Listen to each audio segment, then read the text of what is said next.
Hello, everybody, and welcome to the Crypto Hipster Podcast. This is your host, Jamil Hassan, the Crypto Hipster, where I interview founders, entrepreneurs, executives, thought leaders, amazing people all around the world of crypto and blockchain.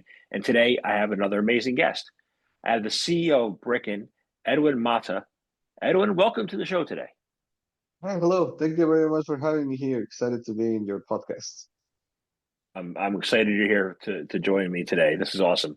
Yeah, looking forward to it. And let's start off with the first question I ask everybody, and I get amazing answers, so I never get tired of asking it. What is your background, and is it a logical background for what you're doing now? Yeah, so interesting. I think it is a logical background because I'm doing tokenization, so real world asset. And my background is I used to be an M&A lawyer. So from lawyer to technology, a couple of years later, I stumbled upon the technology in 2018, and that's where I just decided to build what we have today, which is Brickken. So yeah, I think it's a logical background, I believe. Awesome. Um, Sounds like to me. So let's ask you out. What Brickken is all about. What's your vision? What's your mission in the space? What are you aiming to do? Yeah, so when we started in 2020, we always foresaw that financial instruments as we see, they will be on chain just because of how efficient everything runs on blockchain value, right? So there's no intermediaries, cross-border, worldwide. So we thought kind of like it would be a great capital formation format if you can open the possibilities for people looking for capital to be able to disclose it to a wide range of possibilities. So not just local investors, as we are used in Web2, but global potential investors. So our vision started from there in 2020. We always saw tokenization as the next way that capital can be formed, and as the next way for now companies to be able to get capitalized. And yeah, I believe we were correct because 5 years now into the game, we're still here, rocking hard, and yeah, our vision got validated. Awesome. My next question is about, I guess the you know I don't think about them too much anymore. I used to have a weekly show called The X Factor where I would trash and bash Gary Gensler on the SEC, and I don't do that show anymore. So I should bring it back because I don't have anybody to trash and bash. But how has the SEC, in thinking about them, lived up to the mandate that tokenization is, in quotes, right, innovation to be encouraged and not hindered? How they lived up to that? I strongly believe they're living up to that. There's still a way because now we have a couple of clear regulations, like for stablecoin, the Genius Act, Clarity, and whatnot. Now understanding what governmental body is going to deal with the tokenized assets, if it's a security, the SEC, commodities, if it's the CTF, I forgot CTFC. So we started to get a clear path. So I think the first true steps for tokenization to become a standard, not even a reality, because tokenization is a reality already. But let's pretend that it's going to be a standard. I think we're doing the right path. And not just on the United States with the SEC, but in other countries, everybody's trying to specialize the regulation for tokenization to thrive. So I think everybody that is in the finance world understands that this is just an upgrade of how financial markets are going to run. And basically, we're all expecting that when is it going to become a standard? So you're looking at the RWAs as securities, or you're looking at them as maybe something else? Oh, it depends. It depends what they're representing. So they can be a security, such as equity, such as a debt bond, but it can be asset backed as a commodity, gold, minerals, or whatnot. So there's not one single answer as to what is the tokenized asset. It depends on the company who's representing whatever format they are into the chain. So tokenization has various ways. A stablecoin is tokenized money. It's a format of tokenization as well. I had a conversation the other day with somebody who said that RWAs are NFTs. And I know the SEC has had no issue at all with the NFTs, or maybe they did it early on, but so you don't hear about that. So what if it were NFTs? possible? Would you need, legal, would you need lawyers involved? Like, Yeah, okay. So we can go here for a long time, but I don't want to be boring to your community. It not don't boring. matter what technology you use, right? So you can call it ERC20, ERC721. You can call it a napkin, a paper, an email. It don't matter the format. Technology doesn't mutate or condition what legality is applied to the source. So it matters that if you're using a security in the format of an NFT, it don't matter if it's an NFT, it's still a security. And that was this misconception that if you use certain technology or certain ways, you hinder the security format. But that's not true. Technology is not the decider of what are you issuing. It is the company that does something that triggers a specific regulation. So a security can be in an NFT, it can be in an ERC20, it can be in any format you can imagine. Because the important thing is the process, the objective, the conclusion, not the technology. Technology is just an habilitator. Got it. So you see a lot of people try to disguise things in the technology being the So you said standard, right? So what should the standard be? I know it has been the Howey test or whatever. Should there be Oh, some other standard created to accurately assess this so that you don't do any damage to founders and to entrepreneurs? I think that how it test should stay because it's still applicable to today. Because they were doing orange futures, so that but on paper format. But now that paper format became an electronic format, but still the same source. They were selling futures. And basically, what I'm trying to say here is the standard is not the technology, it's how we understand that if we do something, we fall under that regulation. So the standardization, as I'm explaining, should come from the regulator explaining and specializing the path that okay, we have this great technology called blockchain, but if you do all of this, it will still be a security. The important thing is that the regulators should always start mitigating the gray areas because the gray areas is where we all fall into maybe trying to do something good, but we end up doing something bad. Maybe a regulator says we're doing something bad and we're doing something good, so we have to defend ourselves.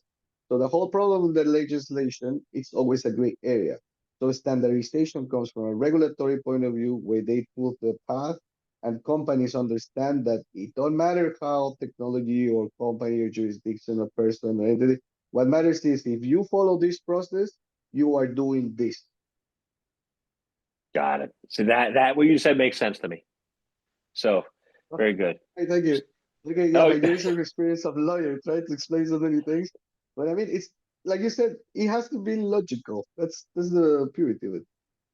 yeah.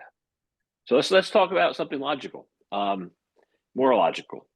RWAs can have the potential to become the bridge that brings us from TradFi, like I'm an old AIG guy, to Web3, to newer, the new evolution in the world, right?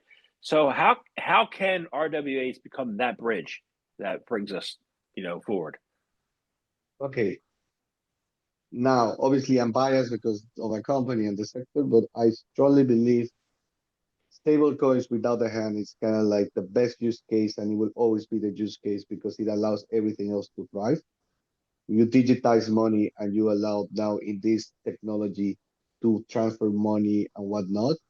And the next thing is tokenization of RWAs because the world itself, it moves on capital and financial markets, be it company equity on NASDAQ, public offerings, be it bonds, T-bills, it's debt from a country, or private credits of a company looking to source capital.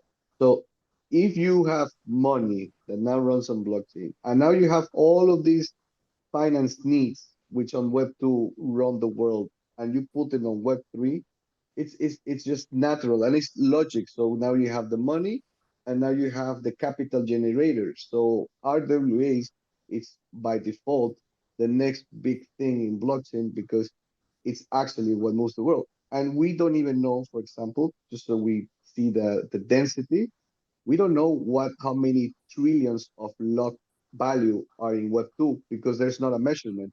We don't have the measurement of all the debts being issued by companies, promoters. There's indicators.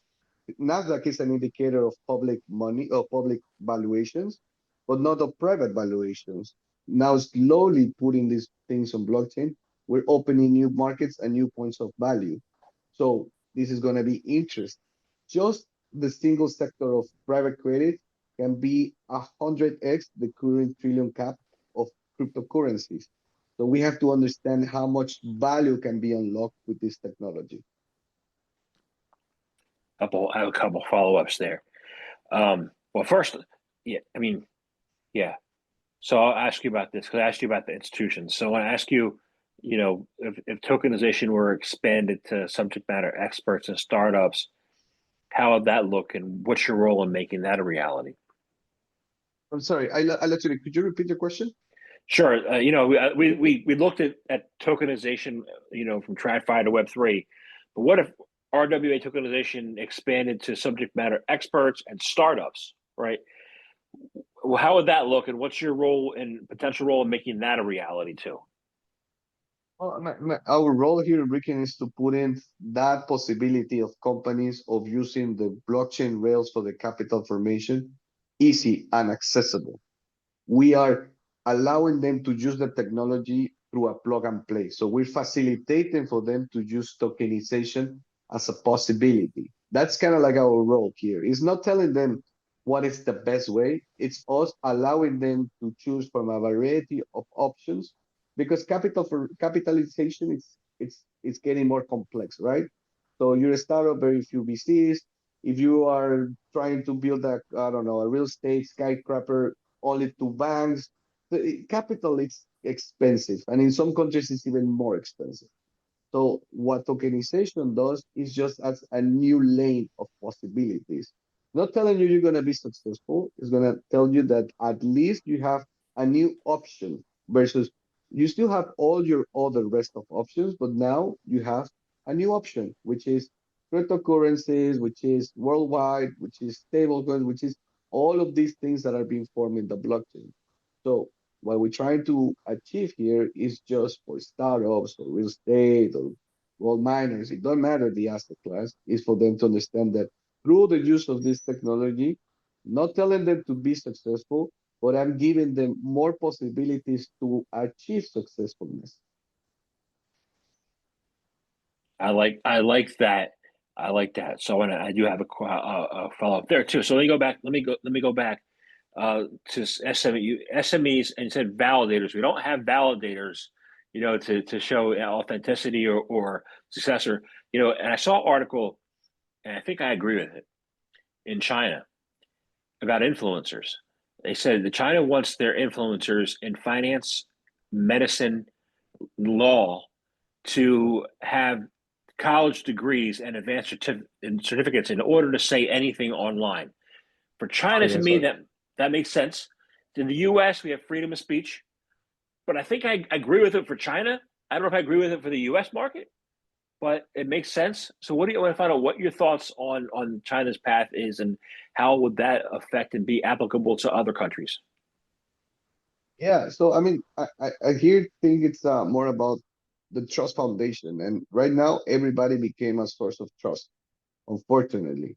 Like online, you post something and it can be a ridiculous thing, but if you have some engagement, it becomes true by default. And I think that's a big mistake of it is true freedom of speech, but freedom of speech should come with responsibilities because if you make a declaration, it's because you allegedly are knowledgeable on the sector. But the thing is, now I can pay you to pretend that you know, and this is what happened in the crypto markets in 2021. There were people just getting paid, amassing followers, and guiding them to the cliff because they didn't care. It was that. So I think that we have to put responsibility. I'm not saying block freedom of the speech, but we do need to have people responsible for what they post because you are like promoting something or you're telling people to do something or follow, and that can have a very negative impact. I mean, it's responsible. And the funny thing is, everybody online doesn't care.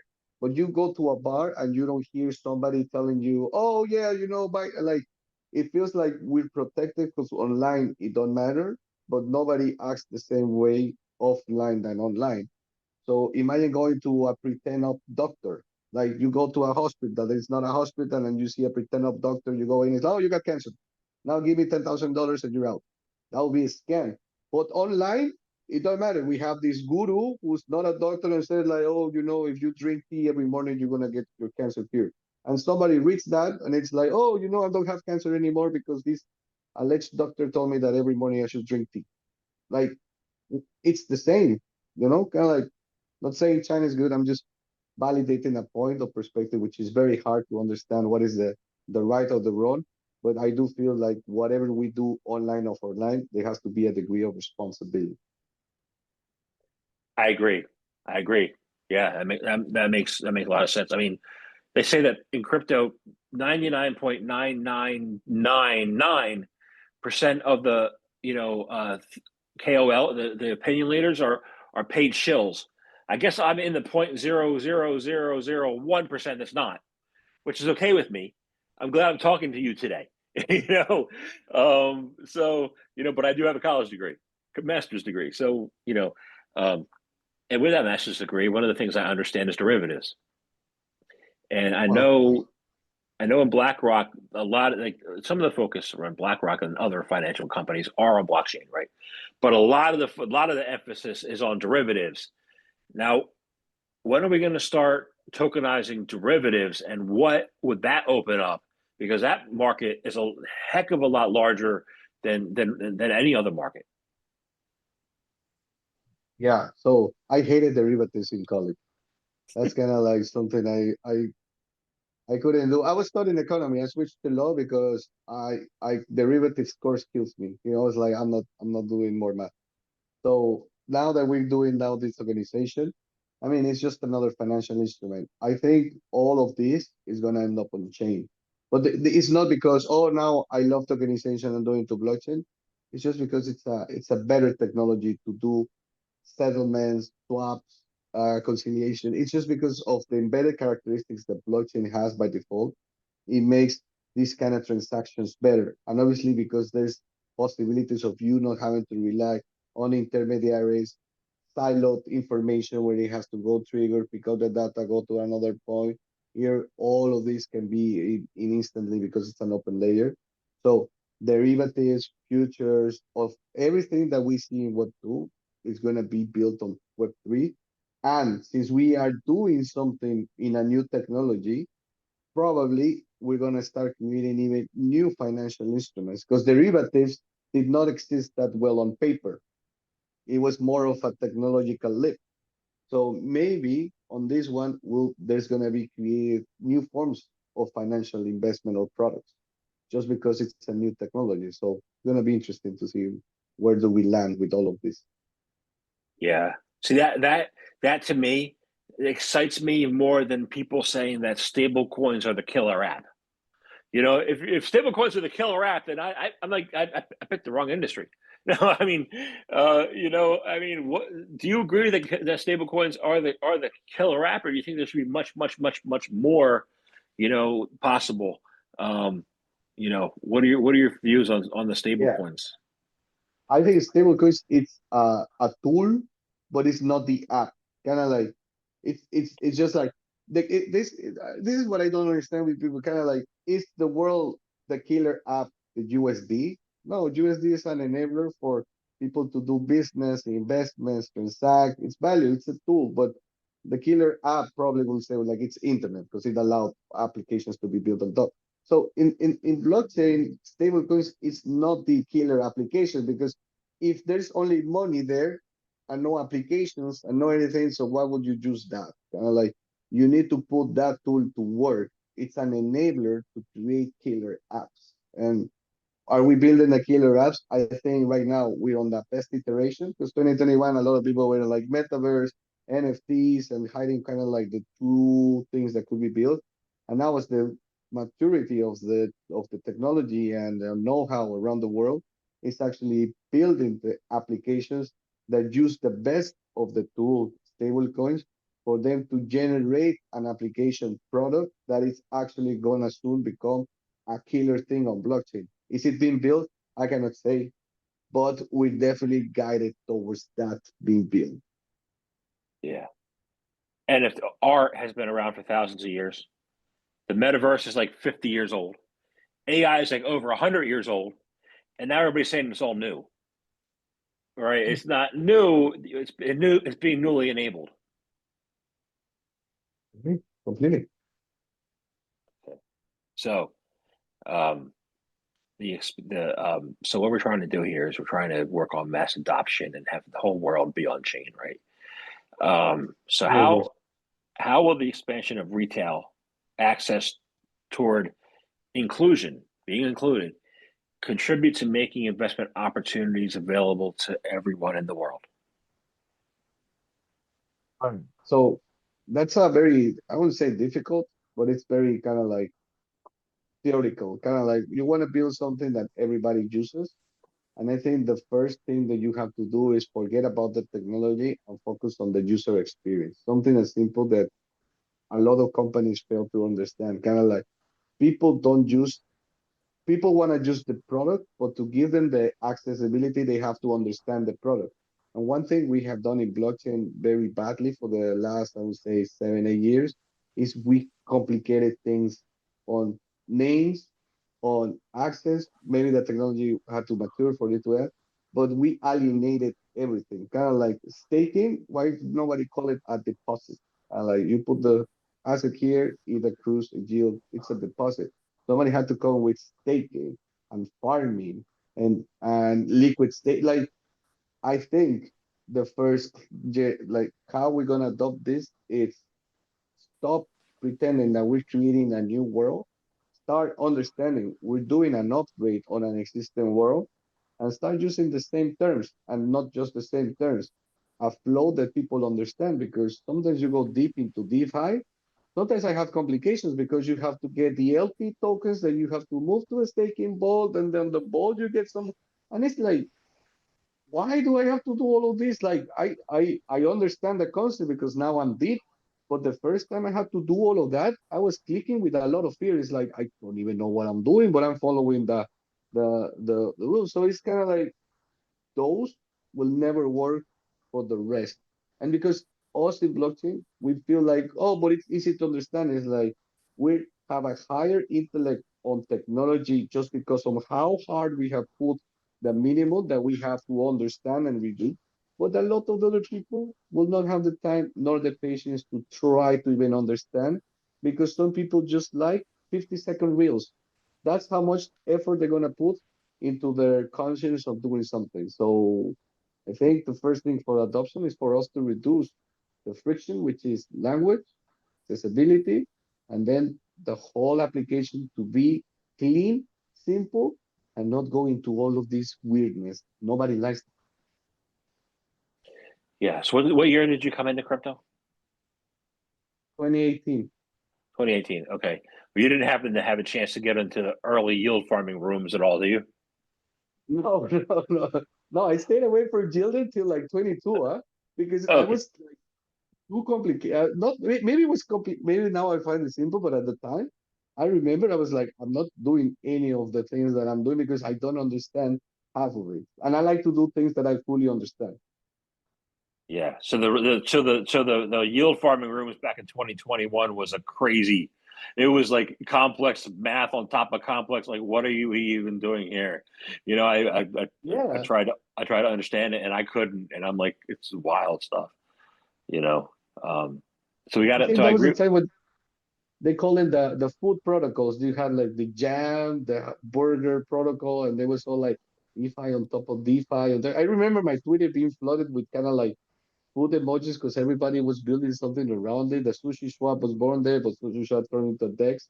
But it was kind of like I remember that kind of like everyone is like, this is a problem, guys. This is the problem. It's like we're generating too much innovation on something that we don't even know if it works. It was all testing phase. Yeah. Yeah. So tools, right? So those tools. So some of them didn't work. I want to find out what tools are available in secondary markets that that are understandable, um, and how you can integrate them natively. Yeah. So I think that's the applications burden, right? Like you have all of these great applications or protocols and whatnot, and as the middleware between the user Web2 and the Web3 technology, this is the application. We have to understand how to provide that access, but at the same time abstract all the complexity. So how do you do it? Man, this is kind of like one of the things that we struggle the most in Brickken, because I find a lot of great solutions out there, but I'm not confident enough that my clientele will understand what I'm trying to provide, just because there's a lot of yield. And for example, something as simple as yielding. A lot of people feel like yielding 5, 6, 10, 11, 12, 15 on stables, it's a scam. But it's because there's a lot of things how you can generate money on top, kind of like banks do. But Web2 people, they're like, no, no, no. I think that's impossible. You cannot yield money on top of money. And it's like, yes, you can, but you just don't know how. And I think to answer your question, I think I don't know, just a little bit of trying to promote the best to your clients, and then obviously great user experience. But the full responsibility will always lie on the application for allowing them to test there. So it's a complicated answer if to provide that kind of accessibility to clients that don't fully even understand the technology that is underneath it. So you say it's a major challenge. So how are you embracing or addressing those Oh, challenges? A/B testing. We have a lot of protocols out there because now, for example, with the example of the yielding, our clients raise capital and they have it in their custody, self-custody, and they're not gonna deploy the capital. You raise money, let's pretend 1 million. I'm expecting not to for you not to deploy the 1 million next day. It's usually you start getting chunks as you need it, but it's idle. So what we want to provide to them is connection to a yielding protocol where they can put the yield, all the money stable into yielding, right? I find it simple. I have my money yielding, part of the treasury of the company is yielding. We're testing a lot of them. There's a lot of great products, not like 2021, which was all like super crazy. Now there's a lot of stability, and there's even companies that are regulated, which is amazing. And what we're trying to do is talk to some clients and see what they think of it. Like, okay, you get the money, will you spend?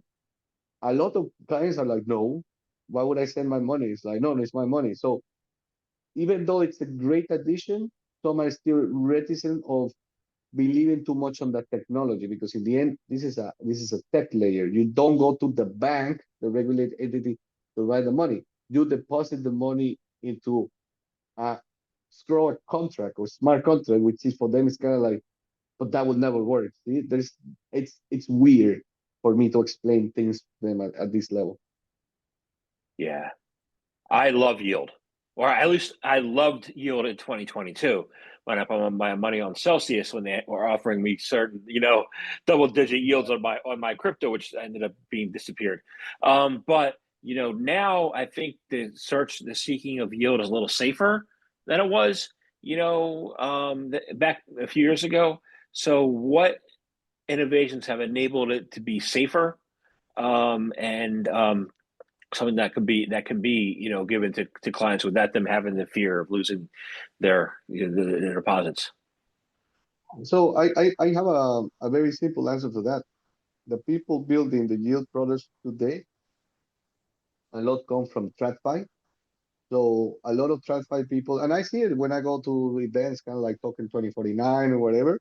Like a couple years ago, it was more, let's say, well, more freedom, more chaotic, which is kind of like the blockchain. But now, especially last year, because I went to the Dubai and the Singapore and all, I saw a lot of suit up people, kind of like well dressed. They come from TradFi. The conversations are different. They understand because they've been doing or generating or handling or funds, or like they're used to move money in a certain way. Not saying they're better or worse, but at least I'm saying the know-how, it's definitely better because they used to do that. So now they try to create products here, and they have the same level of know-how and Also, they used to play with all these strict rules, and those strict rules are being placed now into this technology. So they're not, they want to be regulated and compliant because they want to offer a secure environment to other institutions. So I think that showcases that the market is maturing, that technology is maturing, and that's why today I am confident of providing my treasuries to a yield protocol that I feel is regulated, complies with a lot of things, than in 2021 when it was all testing phase and the people generated were maybe great coders and the theory was super nice, but maybe they had never handled funds. So they didn't really know what was really happening in the back because for them it was just a digit. They never felt the money. Yeah. Yeah. And yeah, that makes sense to me too. So really interesting stuff. So, well, I want to thank you very much for your time today. I enjoyed speaking with you. I really have one last question. And it's how can people find out more information about you, about Brickken? How can they become clients, customers? How can they do that? Yeah, so I mean, Brickken.com, we have a lot of insights there. Obviously, follow us on the social media, Twitter, LinkedIn. We're quite big there. And yeah, I mean, we're always looking forward to helping clients get into the tokenization of whatever they want, be real estate, be gold, IP. We don't care. We just provide the tools for you to succeed at what you want to do. And yeah, please, anytime you guys want to talk with us, we're more than happy. And thanks for the shout out. Awesome. Thank you very much for your time today. Thank you very much. Have a great one.